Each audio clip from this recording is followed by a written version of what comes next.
Marami rin bahay sa Tacloban City ang nasira ng Bagyong Ruby at kasama na riyan ang mga bunkhouse na ipinagawa para sa mga biktima ng Bagyong Yolanda noong nakaraang taon. Mula sa Tacloban City, Leyte, nakatutok live si Sandra Aguinaldo. Sandra? Yes, Pia, hindi man nasa pol ng mata ng bagyo, itong Tacloban City ay hindi pa rin naging madali para sa ilan nating mga kababayan na maharap uli sa isa na namang malakas na bagyo. Nang maglandfall ang Bagyong Ruby sa Eastern Samar, nadama ang bangis nito sa katabing probinsya ng Leyte. Tila ba hinalukay ng hangin ng Tacloban City buong magdamag. Kaya pagsikat ng araw, tumambad ang nakatumbang poste ng kuryente. May damage ang ilang business establishment sa downtown Tacloban City. Nagkalat din ang ilang bahagi ng mga nasirang bahay at gusali.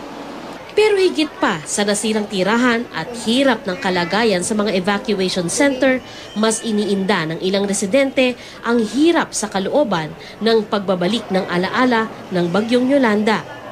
Sa Redemptorist Church na nagsilbing evacuation center ng mga naninirahan sa danger zone, nakilala ko ang magkapatid na sina Gerald at Mark David.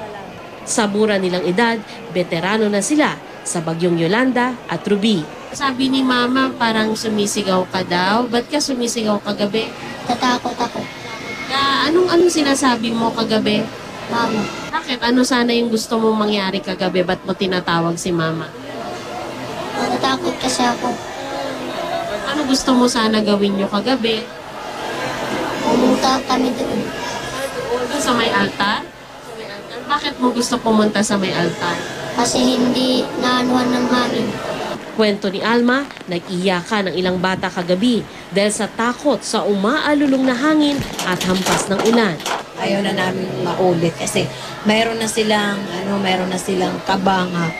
Pag dumadating yung bagyo, kagad sabi, alis tayo dito kasi takot na naman kami sa tubig. Si Nanay Nympha, nag-aalala din para sa kanyang mga apo na nakaranas ng malagay sa alanganin ng buhay dahil sa dalawang malakas na bagyo.